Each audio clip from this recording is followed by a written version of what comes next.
Arkansas Republican Governor Asa Hutchinson has signed an amended religious freedom bill similar to the Indiana bill, but different. He said he wanted changes so that it would be closer to what Bill Clinton had proposed back in the 90s, which of course had drastically different goals than this recent string of so-called religious freedom bills. He has now signed a revised version. Listen to the absurd contradiction going on right now. On the one hand, you have religious conservatives defending the bills written like the Indiana bill, right? Saying that, hey, Bill Clinton passed the same thing and lots of states have similar bills. On the other hand, in Arkansas, after Asa Hutchinson said he wouldn't sign this bill, there was a new version passed by the Republican-controlled Arkansas legislature, which amended the provisions which would have allowed businesses to discriminate against LGBT people in a way that now mirrors what Bill Clinton passed years ago. If the Indiana bill as written wouldn't allow for businesses to discriminate against LGBT customers, then why was the Arkansas bill, which was originally like the Indiana bill, have to be changed to be like the Bill Clinton bill?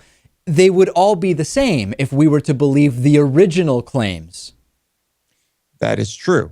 I'm not really sure. I guess, what is the goal here? Just to pass a bill that has religious freedom in the title?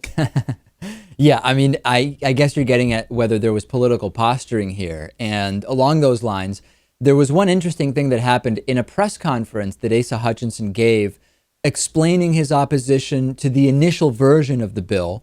He said that his son asked him to veto the legislation. He said, quote, "My son Seth signed the petition asking me, Dad, the governor, to veto this bill. And he gave me permission to make that reference. And it shows that that there's a generational difference of opinion on these issues. The reality is we don't need these so-called religious freedom bills to preserve true religious freedom.